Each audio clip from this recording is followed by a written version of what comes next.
ইমাম ইবনে তাইমিয়া বলেছেন আকযাবুন নাস, মানুষের ভিতরে সবচাইতে ইসলামের উপরে যত মিথ্যারোপ করেছে এই শিয়া রাফেজিরা সবচাইতে বেশি মিথ্যারোপ করেছে। শিয়াদের এখনো আকীদা যে বর্তমানে যেই মুসলিমরা কোরআন পড়ে এই কোরআনটা বিকৃত কোরআন, এটা নাকি আসল কোরআন নয়।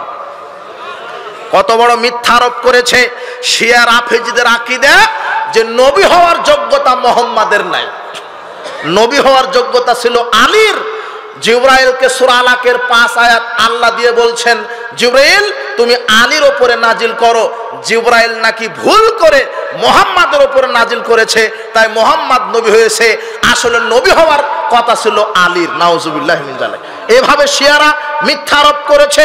শিয়ারা সমস্ত সাহাবীদেরকে কাফের মনে করে।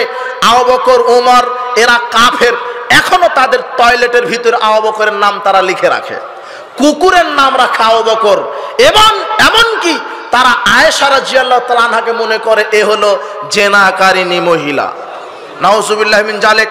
যে আল্লাহ সুবহানাহু ওয়া তাআলা সূরা নূরের 10টি আয়াত নাজিল করে আয়েশা রাদিয়াল্লাহু তাআলা আনহার সতীত্বের সার্টিফিকেট আল্লাহ দিয়েছেন, এই 10টা আয়াতকে শিয়ারা অস্বীকার করলো না। যারা শিয়াকে মুসলিম মনে করবে এরা কাফের, শিয়া যারা রাফেজি শিয়া এরা কাফের।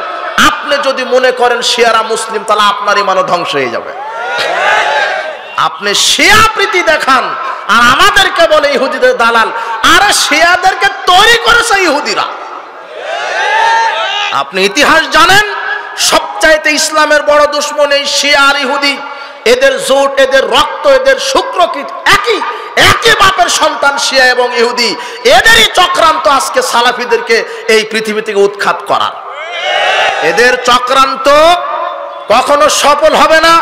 যারা শিয়া প্রীতি দেখান, যারা ইহুদির গোলামি করছেন, শুনে রাখেন ফেরাউন চুবনি খেয়ে বিদায় নিয়েছে, নমরুদ জুতার বাড়ি খেয়ে বিদায় নিয়েছে। আজও সেই আল্লাহ আছেন। সালাফিদেরকে উৎখাত করতে গেলে নিজেরা উৎখাত হয়ে যাওয়া। আপনি কোরআন সুন্নাহ বুঝেন। বলছিলাম রাসূল সাল্লাল্লাহু আলাইহি সাল্লাম কোরআন এবং সহিহ সুন্নাহ বুঝতে হবে সাহাবাদের নীতিতে। আমি আমার মতো করে বুঝলে পথভ্রষ্ট হয়ে যাব।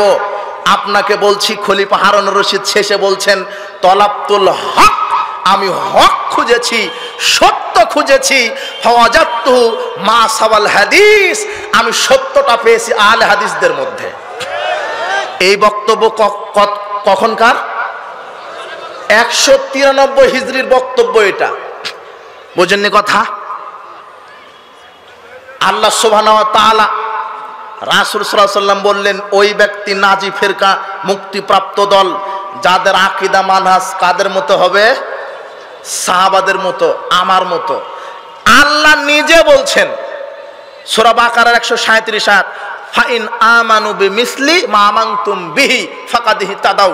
আল্লাহ বলছেন মুহাম্মদ, মানুষের ঈমান যদি তোমাদের মতো হয়, মানুষের বিশ্বাসটা যদি তোমাদের মতো হয়, তাহলে তাদেরকেও আমি আল্লাহ হেদায়েত দিয়ে দিব, তারাও হেদায়েত প্রাপ্ত।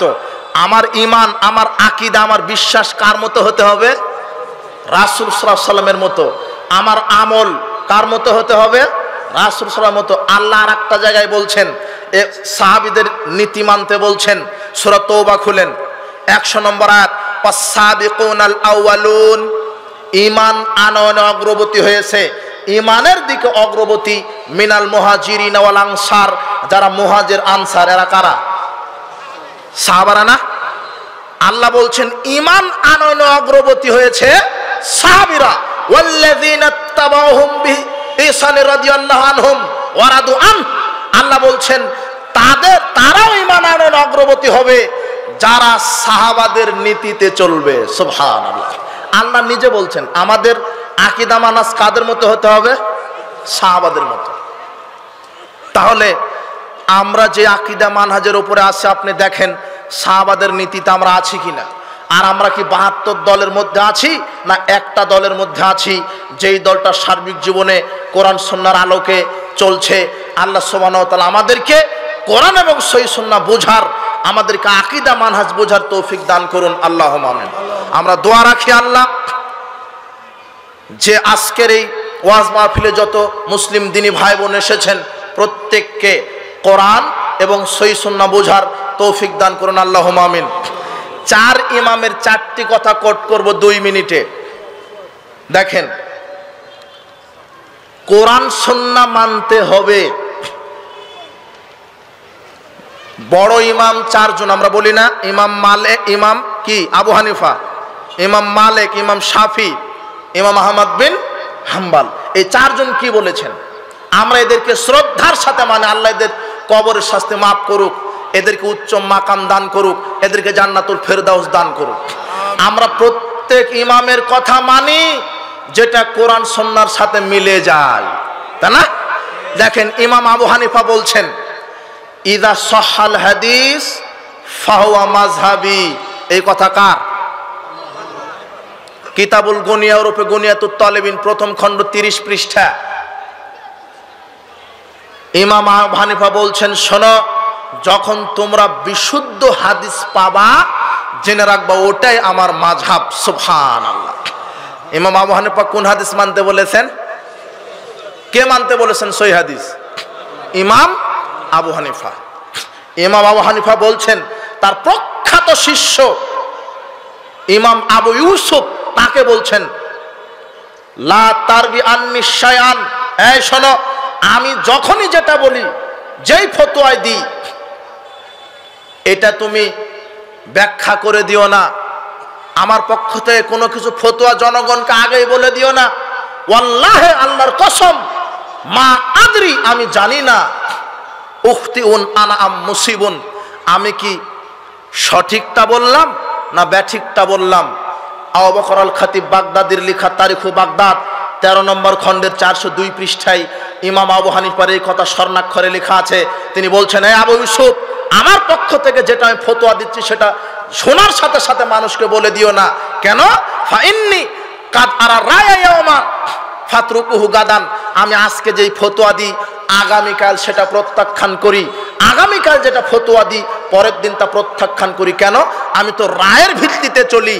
যখন তোমরা সহিহ হাদিস পাবা, ইলামুল মুওয়াক্কিন 3য় খণ্ড 309 পৃষ্ঠায় ইমাম আবু হানিফা বলছেন, লা ইয়াহিল্লু লি আহাদিন আইয়াখুযা বিকাউলিনা মা লাম ইয়ালাম মিন আইনা খাজনাহু, ওই ব্যক্তির জন্য আমার বক্তব্য ততক্ষণ গ্রহণ করা হালাল নয় যতক্ষণ না সে জানে যে আমি আমার বক্তব্য কোথায় থেকে দিলাম। আমি আবু হানিফার বক্তব্য যদি কোরআন সুন্নাহর সাথে মিলে তখন তার জন্য গ্রহণ করা হালাল, আর আমি আবু হানিফার বক্তব্য যদি কোরআন হাদিস থেকে না মিলে তার জন্য গ্রহণ করা হালাল নয়। এই কথা কে বললেন? ইমাম আবু হানিফা বলেছেন। কি সুন্দর কথা বলেছেন। তার মানে ইমাম আবু হানিফা কোরআন এবং হাদিসকে আঁকড়ে ধরতে বলেছেন। সুবহানাল্লাহ। কোরআন আর কাকে আঁকড়ে ধরতে হবে? আল্লাহ তাকে উত্তম যাজায় খায়ের দান করুন, আল্লাহ তার পাপ ক্ষমা করুন, আল্লাহ তার খেদমত, তিনি ছিলেন তাওহীদের পক্ষে দাওয়াত দিয়েছেন, শিরক বিদআতের বিরুদ্ধে তিনি বলিষ্ঠ কণ্ঠ ভূমিকা পালন করেছেন। তাকে একজন বলল, এই ইমাম আবু হানিফা, তুমি নাকি বলছো যে আল্লাহ একজন আছেন, আমার কাছে তো কেউ, আমি তো বিশ্বাস করি না আল্লাহ আছেন। আচ্ছা ঠিক আছে, বাহাস করবো আমি তোমার সাথে। ইমাম আবু হানিফা নাস্তিকের সাথে বাহাস করছে। ইমাম আবু হানিফা বলছেন, আচ্ছা অমুক দিনে অমুক তারিখে আমি আসবো। অমুক দিন অমুক তারিখে ইমাম আবু হানিফা আসে না, আসার সময় দেরি করছে। তখন এই নাস্তিক বলছে, ভয় আর আসছে না। অনেক দেরিতে ইমাম আবু হানিফা আসলেন। তখন এই নাস্তিক বলছে, আচ্ছা আপনি আসতে দেরি করলেন কেন? তখন ইমাম আবু হানিফা বলছেন, শোনো, তোমার কাছে আসার সময় একটা সমুদ্র পড়লো আমার সামনে, নদী, কিভাবে পার হবো আমি তো বুঝতে পারছি না, কোনো নৌকা নেই, কোনো স্টিমার নেই। আমি চিন্তায় একেবারে ব্যস্ত হয়ে পড়লাম যে কিভাবে নদী পার হবো। আপনার সাথে আজকে আমার ডিবেট আছে, প্রমাণ করতে হবে আল্লাহ আছেন, তাওহীদের স্বীকৃতি দিতে হবে।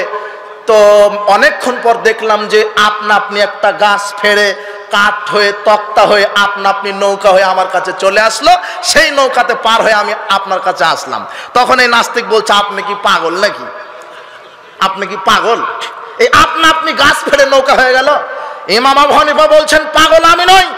আপনার যদি এই বিশ্বাস থাকে যে একটা গাছ অটোমেটিক্যালি পার হয়ে তক্তা হয়ে যেমন নৌকা হয় না, ঠিক এই বিশ্ব পৃথিবী আল্লাহ ছাড়া হয় না। নাস্তিকের গোষ্ঠী উড়ে শুদ্ধা শেষ। ইমাম আবু হানিফা তাওহীদের পক্ষে ছিলেন, শিরকের বিরুদ্ধে ছিলেন, সুন্নাতের পক্ষে ছিলেন, বেদাতের বিরুদ্ধে ছিলেন। এভাবে ইমাম আহমদ বিন হাম্বল বলছেন, লা তুকাল্লিদনি ইকদুল জিদ ফি আহকামিল ইজতিহাদ ওয়াত তাকলিদ। এটা একটা বই, 28 পৃষ্ঠাতে ইমাম আহমদ বিন হাম্বল বলছেন, লা তুকাল্লিদনি, আমার অন্ধ গোলামি করো না, আমার তাকলিদ করো না। আখাযু মিনাল কিতাবি ওয়াস সুন্নাহ, তোমরা কোরআন এবং সহিহ সুন্নাহকে আঁকড়ে ধরো। ইমাম আবু হানিফা কোনটা ধরতে বলেছেন আঁকড়ে? ইমাম শাফি বলছেন, আল খুলাসা বি আসবাবিল ইখতিলাফ 108 পৃষ্ঠায় ইমাম শাফি বলছেন, ইযা রাআইতা কালামি ইউখালিফুল হাদিস। ইমাম শাফির বক্তব্য, আমার কথা যদি হাদিসের উল্টা তুমি দেখো, ফামালু বিল হাদিস, তখন হাদিসের উপরে আমল করো। ওয়াদরিবু বিকালামিল হায়াত, আর আমার কথাকে তুমি দেওয়ালে নিক্ষেপ করে দিও। সুবহানাল্লাহ। আমরা প্রত্যেক ইমামের কথা মানি ততক্ষণ যতক্ষণ কোরআন সুন্নাহর সাথে মিলে যায়। আমরা কারো কথা মানতে রাজি নাই যখন কোরআন সুন্নাহর উল্টা চলে যায়। বুঝেননি? আমরা প্রত্যেককে সম্মান করি, শ্রদ্ধার সাথে, বিদ্বেষ নাই। আমাদের প্রত্যেকের টার্গেট কোথায়? জান্নাত। আল্লাহ আমাদের আকীদা আমল সংস্কার করে কোরআন সুন্নাহ, এই আকীদা মানহাজ সঠিকটা দেখে কোরআন সুন্নাহর উপরে আমাদেরকে আমল করে কোরআন সুন্নাহর আদলেই সঠিক ঈমান নিয়ে যেন আল্লাহ আমাদেরকে মৃত্যুবরণ করার তৌফিক দান করে। আল্লাহুম্মা আমিন। রাসূল সাল্লাল্লাহু আলাইহি ওয়াসাল্লাম বলছেন, এই শোনো, তোমাদের ভিতরে একটা কওম, একটা দল বের হবে, তোমাদের ভিতরে একটা দল, একটা কওম বের হবে, তাহকিরুনা সালাতাকুম মা সালাতিহিম, তাদের সালাতের তুলনায় তোমাদের সালাতকে তুচ্ছ মনে করবে। ওয়া সিয়ামাকুম মা সিয়ামিহিম, তোমাদের সিয়ামে তাদের সিয়ামের তুলনায় তোমাদের সিয়ামকে তারা তুচ্ছ মনে করবে। ওয়া আমালাকুম মা আমালিহিম, তাদের আমলের তুলনায় তোমাদের আমলকে তুচ্ছ মনে করবে। তার মানে এক শ্রেণীর কম জাতি বের হয়েছে যারা মানুষের কিছু সালাতকে তুচ্ছ মনে করছে, সিয়ামকে তুচ্ছ মনে করছে, আমলকে কম মনে করছে। তারা হবে বেশি পরহেজগার, বেশি সালাত আদায়কারী, বেশি হজ পালনকারী, বেশি যাকাত আদায়কারী, বেশি সিয়াম পালনকারী। রাসূল সাল্লাল্লাহু আলাইহি ওয়াসাল্লাম বলছেন, ইয়াকরাউনাল কোরআন, তারা কোরআন তেলাওয়াত করবে, কোরআন পাঠ করবে, লা ইউজাইজু হানাজিরাহুম, কিন্তু কোরআনটা তাদের কণ্ঠনালী পার হবে না, কণ্ঠনালীর নিচে নামবে না। তারা কোরআন তেলাওয়াত করবে, তাদের কোরআন তেলাওয়াত কবুল হবে না। ইয়ামরুকুনা মিনাদ-দ্বীন, তারা দ্বীন ইসলাম থেকে ওইভাবে বেরিয়ে যাবে, কামা ইয়ামরুকুস সাহমু মিনার রামিয়া, যেমন ধনুক থেকে তীর বের হয়ে যায়। আপনি লক্ষ্য করেন, এতক্ষণ যা শুনেছেন এই হাদিসটা বোঝার চেষ্টা করেন, এতক্ষণ যা শুনেছেন এই হাদিসটা বোঝার চেষ্টা করেন। রাসূল সাল্লাল্লাহু আলাইহি ওয়াসাল্লাম বলছেন, তারা তোমাদের সালাতকে তুচ্ছ মনে করবে, তোমাদের সিয়ামকে তুচ্ছ মনে করবে, তোমাদের আমলকে তুচ্ছ মনে করবে, তোমাদের কোরআন তেলাওয়াতকে তুচ্ছ মনে করবে। তারাই বেশি সালাত আদায় করবে, তারাই বেশি সিয়াম রাখবে, তারাই বেশি কোরআন খতম দিবে, কিন্তু তারা ইসলাম থেকে ওইভাবে বের হয়ে যাবে যেমন ধনুক থেকে তীর বের হয়ে যায়। তার মানে সালাত সিয়াম আদায় করার পরেও এক শ্রেণীর জাতি কম আছে, রাসূল সাল্লাল্লাহু আলাইহি ওয়াসাল্লাম বললেন তারা মুসলিমই থাকবে না। তারা কি থাকবে না? তাহলে কোন সালাত আদায়কারী, কোন সিয়াম পালনকারী? রাসূল সাল্লাল্লাহু আলাইহি ওয়াসাল্লাম বললেন যে তোমাদের চাইতে তারা বেশি সালাত আদায় করবে, কিন্তু তারা ইসলাম থেকে কিরকম, কার মতো বের হয়ে যাবে? ধনুক দেখেননি? ধনুক, ধনুক থেকে তীর বের হয়ে যায়, দেখেননি? ইয়ামরুকুনা মিনাদ-দ্বীন, তারা দ্বীন ইসলাম থেকে ওইভাবে বের হবে, কামা ওইভাবে ইয়ামরুকুস সাহমু মিনার রামিয়া, যেমন ধনুক থেকে তীর বের হয়ে যায়। অথচ এরাই বেশি পরহেজগারিতা দেখায়, এরাই বেশি সালাত আদায় করে। তাহলে কোন সালাত আদায়কারী, কোন সিয়াম পালনকারী যারা সালাত সিয়াম বেশি আদায় করার পরেও মুসলিমের উপরে থাকবে না, তারা কারা? তাদের যাদের আকীদায় শিরকি আকীদা আছে, যাদের মানহাজে রাসূল সাল্লাল্লাহু আলাইহি ওয়াসাল্লাম সাহাবাদের নীতির উল্টা আছে, এরা মুসলিম থেকে কি হয়ে যাবে? বেরিয়ে যাবে। এখন আপনি দেখেন, আমি মুসলিম ঘরে জন্মগ্রহণ করার পরেও আমি কি 72 দলের মধ্যে আছি, না এক কাতারে আছি, যেই কাতার সরাসরি জান্নাতে যাবে? আপনি ওই এক কাতারে থাকবেন কখন? যখন সার্বিক জীবনে, আপনি ব্যক্তিগত জীবনে, পারিবারিক জীবনে, সামাজিক জীবনে, রাজনৈতিক জীবনে, অর্থনৈতিক জীবনে, শিক্ষা জীবনে, আপনি সালাতে, আপনি সিয়ামে, আপনি যাকাতে, আপনি হজে, আপনি মুসলিম হিসেবে যা কিছু করতে চাচ্ছেন সেখানেই একজন ব্যক্তির নীতিতে সেটা করতে হবে, যেই মানুষটার নাম হচ্ছেন মুহাম্মদ সাল্লাল্লাহু আলাইহি ওয়াসাল্লাম। যদি মুহাম্মদ সাল্লাল্লাহু আলাইহি ওয়াসাল্লামের আকীদা মানহাজের সাথে আপনার আকীদা মানহাজ যদি না মিলে, তাহলে সালাত সিয়াম আদায় করার পরেও কোথায় যেতে হবে? জাহান্নাম। হাদিস স্পষ্ট, বারবার পড়েন, আবার পড়েন, দরকার হয় আবার দাওরা ফারাগে ভর্তি হন, আবার পড়েন, আবার পড়াশোনা করেন, পড়তেই থাকেন হাদিস, কোরআন হাদিস পড়তেই থাকেন, আকীদা মানহাজ বোঝার চেষ্টা করতে থাকেন। এবার আপনি খুলেন সূরা নিসা 115 নম্বর আয়াত। আল্লাহ বলছেন, ওয়া ইউশাকিকির রাসূলা মিন বাদি মা তাবায়্যানা লাহুল হুদা ওয়া ইয়াত্তাবি গায়রা সাবিলিল মুমিনিন। আল্লাহ বলছেন, প্রকাশ্য হেদায়েত আসার পরেও যারা রাসূল সাল্লাল্লাহু আলাইহি ওয়াসাল্লামের নীতির বিরোধিতা করে, ওয়া ইয়াত্তাবি গায়রা সাবিলিল মুমিনিন, যারা সাহাবাদের নীতির উল্টা চলে, নোয়াল্লিহি, আমি তাদেরকে সেদিকেই ফিরাবো, মা তাওয়াল্লা, সে যেদিকে ফিরতে চাই, ওয়ানুসলিহি জাহান্নাম, এবং আমি তাদেরকে জাহান্নামে আসার দিব, ওয়াসাআত মাসিরা, এটা কতই না নিকৃষ্ট জায়গা। আল্লাহ সুবহানাহু ওয়া তাআলা বলছেন, যারা রাসূল সাল্লাল্লাহু আলাইহি ওয়াসাল্লামের নীতির উল্টা চলবে, রাসূল সাল্লাল্লাহু আলাইহি ওয়াসাল্লামের হেদায়েতের উল্টা চলবে, যারা সাহাবাদের নীতির, সাহাবাদের পথের উল্টা চলবে, আল্লাহ তাদেরকে জাহান্নামে আসার দিবেন। আপনাকে বলি, এখন একটু মুহাদ্দিসগণ কি বলেছেন, বড় বড় ইমামগণ কি বলেছেন, কোরআন হাদিস আঁকড়ে ধরতে বলেছেন। আল্লাহ বলছেন, আমার সৃষ্টির ভিতরে একটা দল হকের উপরে থাকবে। রাসূল সাল্লাল্লাহু আলাইহি ওয়াসাল্লাম বলছেন, আমার উম্মতের একটা দল কিয়ামত পর্যন্ত বিজয় থাকবে। রাসূল সাল্লাল্লাহু আলাইহি ওয়াসাল্লাম বলছেন, একটি দল হবে যারা সরল পথে থাকবে। আল্লাহ সুবহানাহু ওয়া তাআলা রাসূল সাল্লাল্লাহু আলাইহি ওয়াসাল্লামকে বললেন, মুসলিমরা 73 কাতার হবে, এর মধ্যে এক কাতার জান্নাতে যাবে। সেই এক কাতার, সেই একটা দল, সেই হকের অনুগামী একটা উম্মত কারা, এই ব্যাপারে আমরা এখন মুহাদ্দিসগণের বক্তব্য বিশ্লেষণ করি। আপনি দেখেন, আল্লাহ বললেন আমার সৃষ্টির ভিতরে একটা দল হকের উপরে থাকবে, রাসূল সাল্লাল্লাহু আলাইহি ওয়াসাল্লাম বললেন আমার উম্মতের ভিতরে একটা দল হকের উপরে বিজয় থাকবে কিয়ামত পর্যন্ত। এই আয়াত আর এই হাদিসকে বিশ্লেষণ করে পৃথিবীতে যত বড় বড় মুহাদ্দিস আছে, আপনার যত বড় বড় মুহাদ্দিস বিদ্বান আছে, আপনার হানাফি, শাফি, মালিকি, হাম্বলি, আপনার যত বড় বড় বিদ্বান আছেন, তারা প্রত্যেকেই কি বলেছেন, একটু মস্তিষ্ক আপনি নিউট্রাল করেন, নিরপেক্ষ থাকেন, বোঝার চেষ্টা করেন। আপনার ইমাম, আমাদের ইমাম মুহাম্মদ সাল্লাল্লাহু আলাইহি ওয়াসাল্লাম, চার মাযহাবের চার ইমামগণ কি বলেছেন, এই আয়াত এবং এই হাদিসের উপরে বিশ্লেষণ করে প্রত্যেককে পড়াশোনা করতে হবে। আপনাকে দেখাই, আলী ইবনুল মাদিনী ইমাম বুখারীর উস্তাদ, আলী ইবনুল মাদিনী ইমাম বুখারীর উস্তাদ, 161 হিজরিতে জন্ম, 234 হিজরিতে মৃত্যু। আপনি দেখেন, খতিব আল বাগদাদি, আবু বকর আল খতিব বাগদাদির লেখা সারফা সাবাল হাদিস 5 নম্বর পৃষ্ঠা বাহির করেন। আলী ইবনুল মাদিনী বলছেন, আল্লাহ যে বলেছেন একটি দল হকের উপরে থাকবে, রাসূল সাল্লাল্লাহু আলাইহি ওয়াসাল্লাম বলছেন আমার উম্মতের একটি দল কিয়ামত পর্যন্ত বিজয় থাকবে।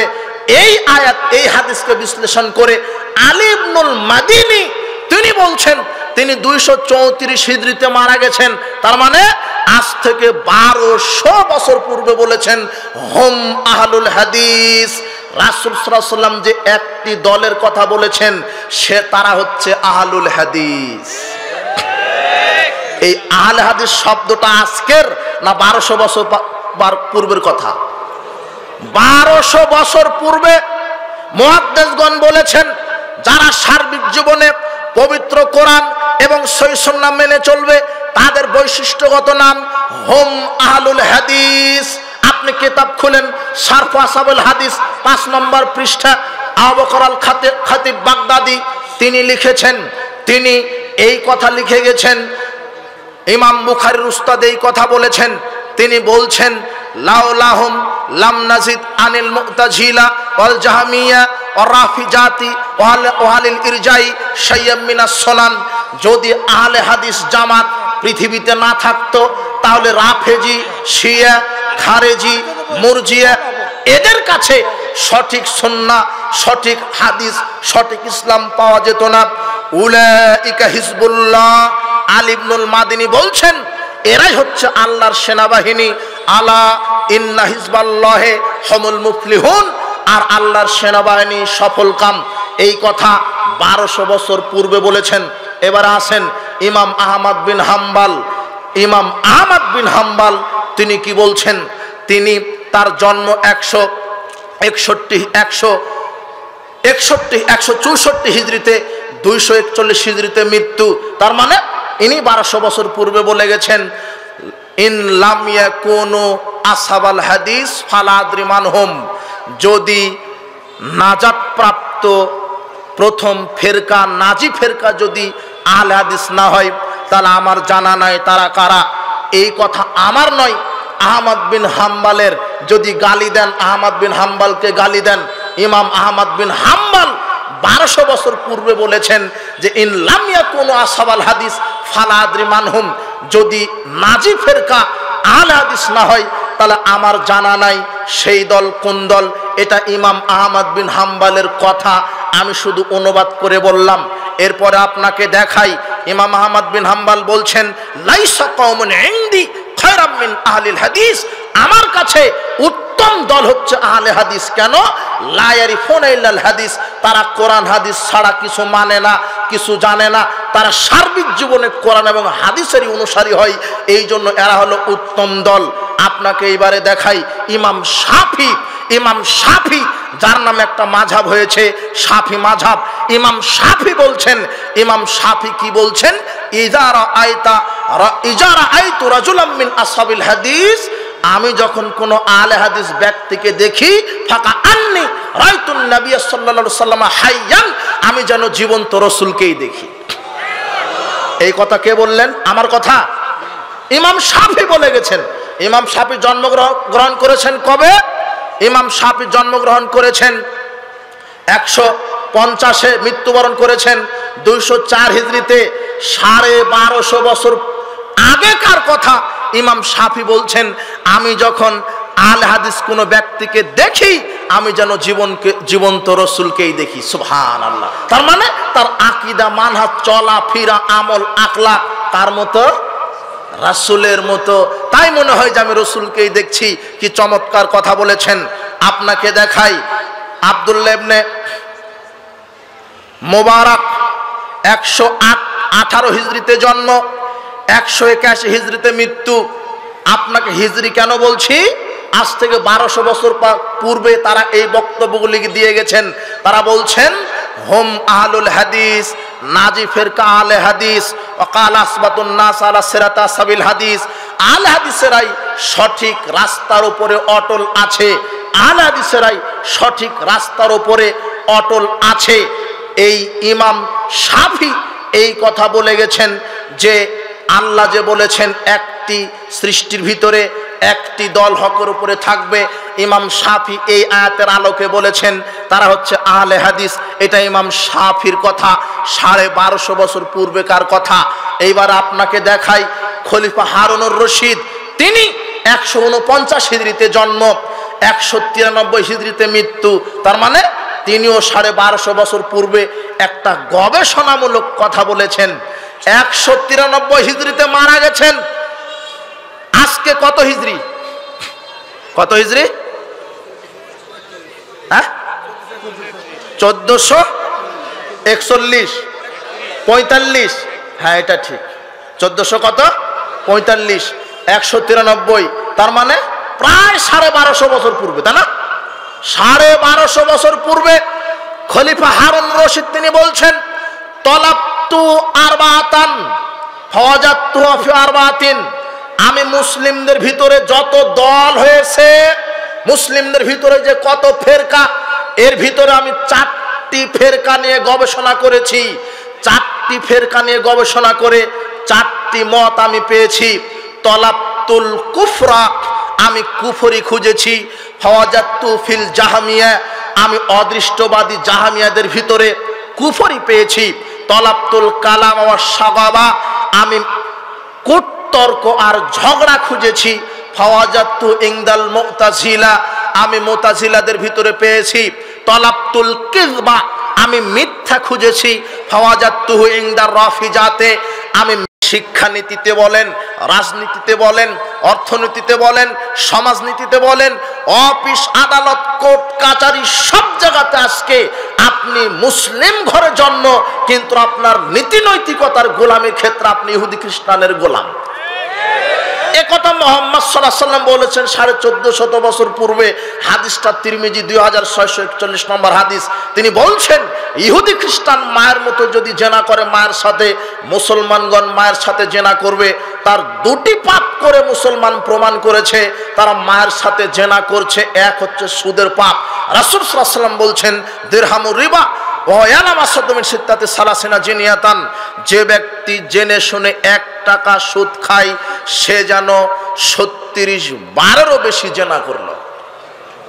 36 বার জেনা করলে যেই পাপ, 1 টাকা সুদ খেলে তার চাইতে বেশি পাপ। সুদের পাপ থেকে ফিরে আসেন। আজকে গোটা পৃথিবীতে এই পুঁজিবাদী, এই ভোগবাদী সুদী অর্থনীতির গোলামি করছে মুসলিম জাতি। আজকে আপনি তওবা করেন। আরেকটি পাপ হলো মদ পান করা, মাদক সেবন করা। আপনার যত মাদক আছে, যেই জিনিসের ভিতরে নেশা আছে সেটাই মদ। আল্লাহ সুবহানাহু ওয়া তাআলা বলছেন ইয়া আইয়ুহাল্লাযীনা আমানু ইন্নামাল খামরু, হে বিশ্বাসীগণ আমি আল্লাহ মদকে হারাম করে দিলাম। কোরআন হাদিসে মদের নির্ধারিত কোনো নাম আল্লাহ নেননি।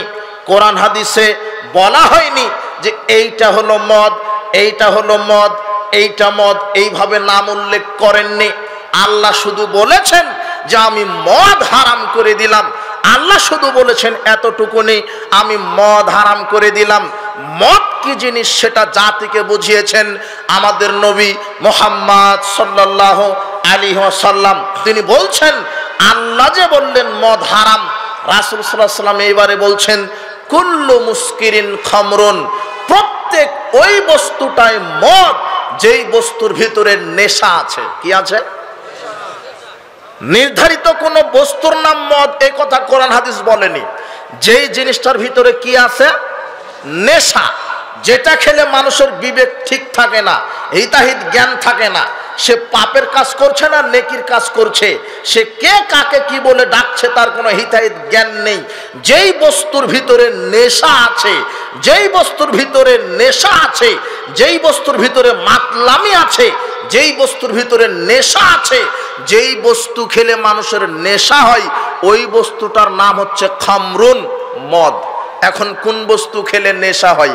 আমি যদি বলি যে সিগারেট খেলেও নেশা হয়, বিড়ি খেলেও নেশা হয়, জর্দা খেলেও নেশা হয়, আলা পাতা খেলে নেশা হয়, ইয়াবা, ফেন্সিডিল, হেরোইন, গাঁজা, চর্চ, মারিজুয়ানা, শ্যাম্পেন, ভদকা, ওগুলি বাদই দিলাম। ওগুলি বড় বড় নেশা, ওগুলি রাসায়নিক দ্রব্য মদ। কিন্তু প্রাকৃতিক যেগুলি তারি, গাঁজা, বিড়ি, সিগারেট, জর্দা, গুল, ইয়াবা, এর ভিতরেও নেশা আছে। এখন আপনি বলছেন আমি জর্দা খাই, আপনি যে বললেন যে যেটা খেলে নেশা হয়, তো আমি যে জর্দা খাই তো আমার তো নেশা হয় না। এবার আপনাকে আরেকটা হাদিস পাঠ করতে হবে। রাসূল সাল্লাল্লাহু আলাইহি ওয়াসাল্লাম বলছেন মাসকারা কাসিরুহু ফাকালিলু হারাম, যে জিনিসটা বেশি খেলে বিবেকের ক্ষতি হয় তার অল্প খাওয়াটা হারাম। এখন যুবক তোমাকে বলছি, তোমার দাদা যে জর্দা খায়, ও তো তোমার দাদা পানের সাথে 2 গ্রাম 1 গ্রাম জর্দা খায়। ওই একই জর্দা একই ব্যক্তিকে একসাথে যদি 200 গ্রাম জর্দা একসাথে খাইয়ে দাও, তাহলে তোমার দাদার আর হিতাহিত জ্ঞান বুদ্ধি থাকবে না। তার মানে যেটা বেশি খেলে বিবেকের ক্ষতি হলো, তার মানে জর্দার একটা দানাও কি হারাম। জর্দা নেশাদার বস্তু। জর্দার ভিতরে কি আছে? নেশা আছে। আর জর্দার মশলাটাই বিড়ির মধ্যে দেওয়া হয়, সিগারেটের ভিতরে দেওয়া হয়। যারা পান খায় তারা জর্দা চিবিয়ে খায়, যারা সিগারেট বিড়ি খায় তারা পুড়িয়ে খায়। বস্তুটা একই। আমি বুঝাতে চাচ্ছি, রাসূল সাল্লাল্লাহু আলাইহি ওয়াসাল্লাম বললেন যেটা বেশি খেলে বিবেকের ক্ষতি হয় তার অল্পটাও হারাম। এখন তুমি নিজেই এখন এখান থেকে উঠে গিয়ে 150-200 গ্রাম জর্দা চিবিয়ে খাও, বিশ্বাস করো তোমার হিতাহিত জ্ঞান থাকবে না। তোমার যদি বাড়িতে বউ থাকে তুমি বউকে মা ডাকবা, আর তোমার হুজুরকে যদি একসাথে 200 গ্রাম খাইয়ে দেওয়া হয়, তোমার হুজুর আর সূরা ফাতিহা তেলাওয়াত করতে পারবে না। বুঝনি? এগুলি মাদকতা, এগুলির ভিতরে নেশা আছে। রাসূল সাল্লাল্লাহু আলাইহি ওয়াসাল্লাম বলছেন যেটা বেশি খেলে নেশা হয় তার অল্পটা হারাম। এখন জর্দা বেশি খেলে যদি নেশা হয় তাহলে জর্দার একটা দানা কি হলো? হারাম। এটা তুমি স্বাভাবিকভাবে বুঝো।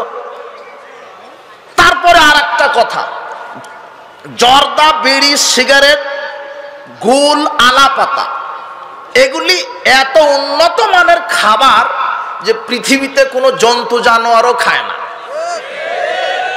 দেখো তুমি এগুলো অরুচিকর, তোমাদের রুচি নাই। তোমরা যে বাপ বেটা বিড়ি সিগারেট খাও, তোমার দাদা জর্দা খায়, তোমার হুজুর জর্দা খায়, তো ওদের রুচি বলে কিছু জিনিস নাই। তুমি এখনই উঠো, তোমার এখনই পকেটে সিগারেট আছে, তোমার বাপের পকেটে বিড়ি আছে, আর তোমার দাদাকে দাঁড়িয়ে দিলে দেখা যাবে তোমার দাদার পকেটে এখনো জর্দার ডিব্বাটা আছে। তোমরা সবাই চলে যাও, বাপ দাদা ছেলে সবাই রাস্তায় চলে যাও, গিয়ে তুমি পকেট থেকে সিগারেট রাস্তায় ফেলো, তোমার বাপ বিড়িটা ফেলে দিক আর তোমার দাদা ওই জর্দার ডিব্বাটা ফেলে দিক।